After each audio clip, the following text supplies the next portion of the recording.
Aussitôt que les autres se furent éparpillés pour se cacher, Lucie alla dans la pièce où se trouvait l'armoire. Elle n'avait pas l'intention de se cacher dans l'armoire parce qu'elle savait que cela inciterait les autres à parler de toute cette pénible affaire. Mais elle voulait jeter un dernier coup d'œil à l'intérieur, car maintenant, elle commençait elle-même à se demander si elle n'avait pas rêvé de cette histoire de Narnia et du faune. La maison était si vaste, si tarabiscotée, et comportait tant de recoins pour se cacher que Lucie pensait tout le temps de vite jeter un coup d'œil dans l'armoire et puis de courir se cacher ailleurs. Mais dès qu'elle arriva dans la pièce, elle entendit des pas dans le corridor et alors elle n'eut pas d'autre solution que de sauter dans l'armoire et de tenir la porte fermée derrière elle. Elle ne la ferma pas complètement car elle savait que c'était vraiment très sot de s'enfermer dans une armoire, même si ce n'était pas une armoire magique. Les pas qu'elle avait entendus étaient ceux d'Edmund. Il entra dans la pièce juste à temps pour voir Lucie disparaître dans l'armoire. Il décida aussitôt d'y entrer lui aussi. Il ne trouvait pas que c'était une cachette particulièrement bonne, mais il voulait continuer à taquiner Lucie à propos de son pays imaginaire. Il ouvrit la porte. Il y avait les manteaux, pendus comme à l'accoutumée, et une odeur de naphtaline, et l'obscurité, et le silence, mais aucune trace de Lucie. Elle pense que je suis Suzanne et que je viens l'attraper, se dit Edmund, et par conséquent elle reste bien tranquille dans le fond.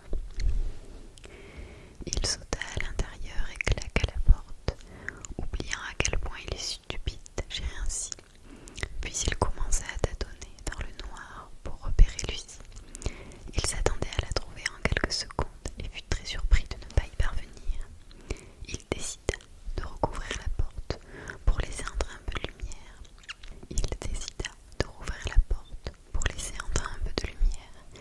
Mais il ne réussit pas non plus à trouver la porte. Cela ne lui plut pas du tout, et, toujours à l'aveuglette, il se mit à chercher fébrilement dans toutes les directions. Il cria même « Lucie, Lucie, où es-tu? Je sais que tu te caches ici. » Il n'y eut pas de réponse, et Edmund remarqua que sa propre voix avait une résonance curieuse, non celle à laquelle on s'attend à l'intérieur d'un placard, mais plutôt une résonance de plein air. Il remarqua aussi avec étonnement qu'il avait froid, et enfin il vit une lumière. « Dieu merci !» s'écria Edmund, « la porte a dû se rouvrir d'elle-même. » Il oublia complètement Lucie et marcha vers la lumière qui, selon lui, provenait de la porte ouverte de l'armoire. Mais au lieu de sortir dans la chambre d'amis, voilà qu'il émergea de l'ombre de quelques sapins sombres et touffus et se retrouva dans une clairière au milieu d'un bois. De la neige poudreuse crissait sous ses pieds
clochette qui tintinabulait, le nain qui faisait claquer son fouet et la neige qui s'envolait de chaque côté.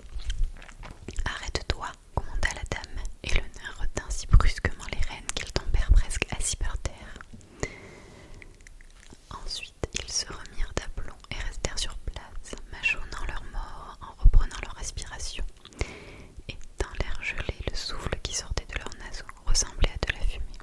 « Qui êtes-vous, je vous prie ?» demanda la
vos sœurs duchesses.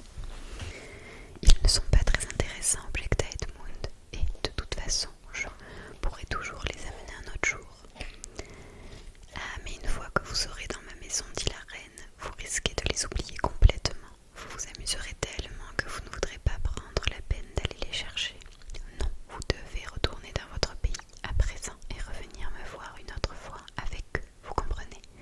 Il est inutile de venir sans eux. Mais je ne connais même pas le chemin pour entrer dans mon pays, prétexta Edmund. C'est facile, répondit la reine. Voyez-vous cette lampe? Elle la désigna avec sa main. Edmund se retourna et vit le réverbère sous lequel Lucie avait rencontré le faune. Tout droit au-delà de cette lampe se trouve le chemin qui mène au monde des hommes. Maintenant, regardez de l'autre côté. Elle tendit sa main dans la direction opposée. Et dites-moi si vous pouvez voir deux petites collines qui s'élèvent au-dessus des arbres. Je crois que oui, dit Edmund. Eh bien, ma maison se trouve entre ces deux collines. Ainsi, la prochaine fois que vous viendrez, il vous suffira de trouver le réverbère, de repérer ces deux collines, puis de traverser le bois, jusqu'à ce que vous arriviez à ma maison. Mais souvenez-vous, vous devez amener les autres. Je pourrais être obligée de me fâcher très fort si vous veniez seul. Je ferai de mon mieux, promit Edmund. Au fait, reprit la reine, vous n'avez pas besoin de leur parler de moi. Ce serait amusant d'en faire un secret entre nous, vous ne trouvez pas? Réservez-leur la surprise, amenez-les simplement jusqu'aux deux collines. Un garçon intelligent comme vous trouvera facilement un prétexte pour le faire. Et quand vous arriverez à ma maison, vous n'aurez qu'à dire « Voyons qui habite ici » ou quelque chose du même genre. Je suis certaine que ce sera préférable. Si votre sœur a rencontré l'un des faunes, elle aura peut-être entendu d'étranges histoires à mon sujet, de vilaines histoires, à cause desquelles elle aura sans doute peur de venir me voir. Les autres faunes disent n'importe quoi, vous savez. Et maintenant, s'il vous plaît, interrompit soudain Edmund, s'il vous plaît, pourrais-je avoir juste un petit morceau de loucou que je mangerai en rentrant chez moi? Non, non, répondit la reine en riant. Vous devez attendre jusqu'à la prochaine fois. Tout en parlant, elle fit signe au nain de se mettre en route, mais au moment où le traîneau allait disparaître, la reine agita sa main dans la direction d'Edmund et lui cria « La prochaine fois, n'oubliez pas, venez bientôt. » Edmund regarda encore du côté où le traîneau avait disparu lorsqu'il entendit quelqu'un l'appeler par son nom. Jetant un coup d'œil autour de lui, il vit Lucie qui sortait d'une autre partie de la forêt et marchait vers lui. « Oh Edmund, s'écria-t-elle, ainsi tu es rentré toi aussi, n'est-ce pas merveilleux? Et maintenant… » D'accord, coupa Edmund, je vois que tu avais raison. C'est bien une armoire magique après tout, je te demanderai pardon si tu le veux. Mais où diable étais-tu pendant tout ce temps? Je t'ai cherché partout. Si j'avais su que tu étais rentré ici, je t'aurais attendu, répondit Lucie. Elle était si heureuse et si excitée qu'elle ne remarqua pas qu'Edmund lui parlait avec hargne et que son visage était tout congestionné et très bizarre. J'ai déjeuné avec ce cher monsieur Dumnus le faune, il va très bien, et la sorcière blanche, elle ne me l'a pas encore vu punie de m'avoir laissé partir. Il pense donc qu'elle n'a sans doute rien découvert et que peut-être tout finira par s'arranger. La sorcière blanche, dit Edmund. Qui est-ce? C'est vraiment une personne épouvantable, répondit Lucie. Elle se donne le titre de reine de Narnia, bien qu'elle n'ait absolument aucun droit d'être reine, et tous les faunes, dryades, naïades, nains et animaux, tout au moins tous ceux qui sont gentils, la haïssent purement et simplement. Elle peut changer les gens en pierre et faire toutes sortes d'horribles choses. Elle a jeté un sort à cause duquel c'est toujours l'hiver à Narnia, toujours l'hiver et jamais Noël. Et elle circule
et vous aura